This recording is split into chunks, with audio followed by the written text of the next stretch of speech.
Hello, Manisha रेसिपीमध्ये तुमचं स्वागत आहे. आज आपण मुगाची डाळ करणार आहे कोरडी. त्याच्यासाठी अर्धी वाटी आपण मुगाची डाळ घेतली आणि ती 2-3 पाण्याने स्वच्छ धुवून घ्यायची आणि पाणी टाकून थोडा वेळ भिजत ठेवायची. ही डाळ खूप छान रुचकर लागते. डब्याला किंवा भाजी नसेल आणि किंवा असं काही दुसरी भाजी खाऊन कंटाळा आला आहे तर आपण ही मुगाची डाळ करून खाऊ शकतो. छान आणि रुचकर असते आणि पौष्टिक पण असते. आपण गॅसवर कढई ठेवली आहे, त्यात तेल घातलेले आहे 2 चमचे आणि एका बाजूला आपण मुगाच्या डाळीला घालण्यासाठी पाणी पण ठेवलं आहे गरम करत. मोहरी घालूया.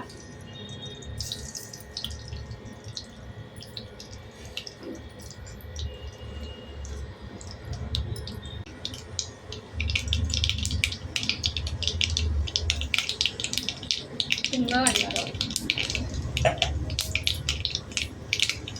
जिरं अर्धा चमचा आणि कांदा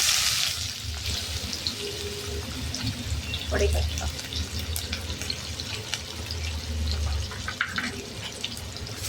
कांदा 1 मिनिट परतून घ्यायचा.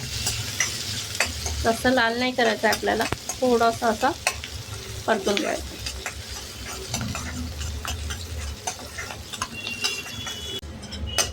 आता आपण 7-8 लसणाच्या पाकळ्या बारीक ठेचून घेतल्या आहे, त्या टाकणार.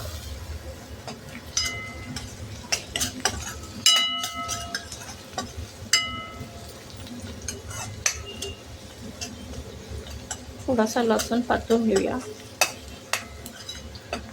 थोडं तेल जास्त घालायचं भाजीला, कोरडी भाजी असते.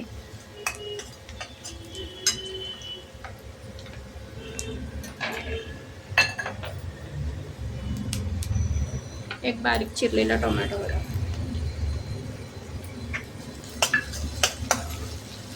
आणि परतून घ्यायचं. मग थोडासा मऊ शिजू द्यायचा आपल्याला.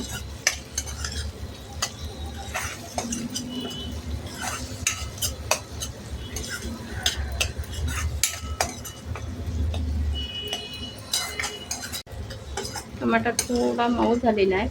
आता यामध्ये आपण हळद घालणार आहोत. 1 चमचा हळद घालायची आणि परतून घ्यायचं.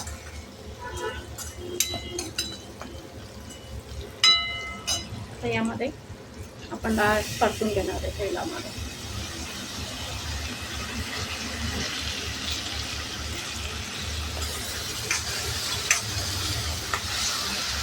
तेलामध्ये डाळ छान परतून घ्यायची आपल्याला. 5 मिनिटं.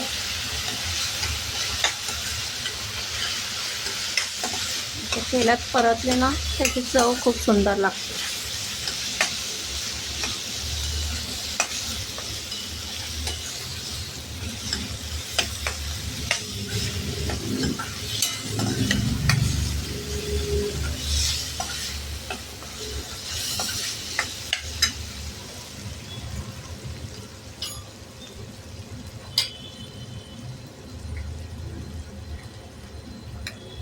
एक चमचा तिखट, 1 चमचा धना पावडर,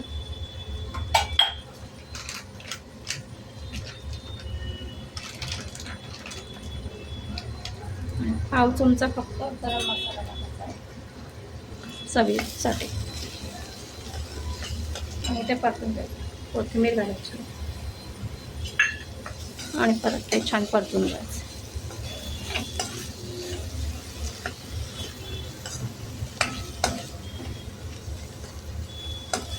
किती छान दिसते आपली डाळ बघा.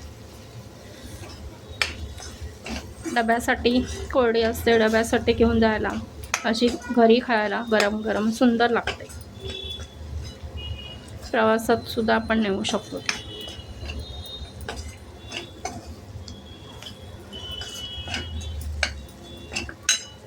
आता आपलं पाणी उकळलेलं आहे. गरम पाणी टाकायचं आहे.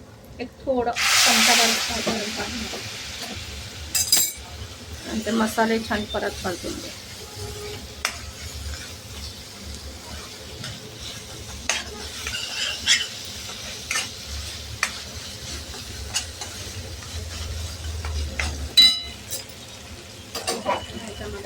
पाणी, गरम पाणी टाका.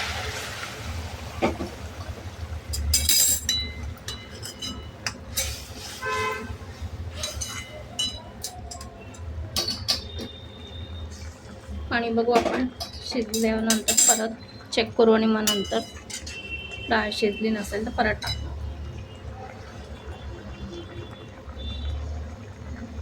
चवीनुसार मीठ.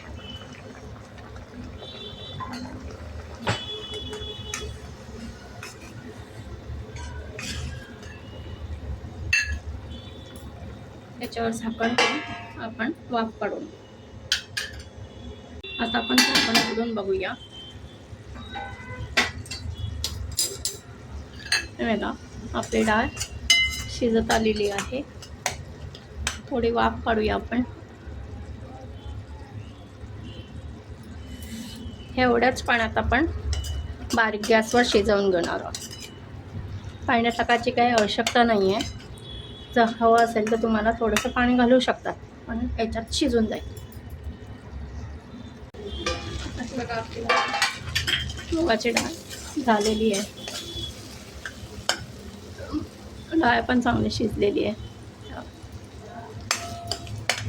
आता आपण ती सर्व करूया कोथिंबीर.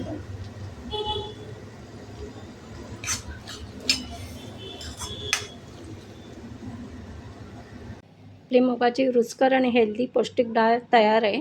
तुम्ही पण अशी रेसिपी बनवून बघा. रेसिपी आवडल्यास लाईक, शेअर आणि सबस्क्राईब करा. थँक्यू.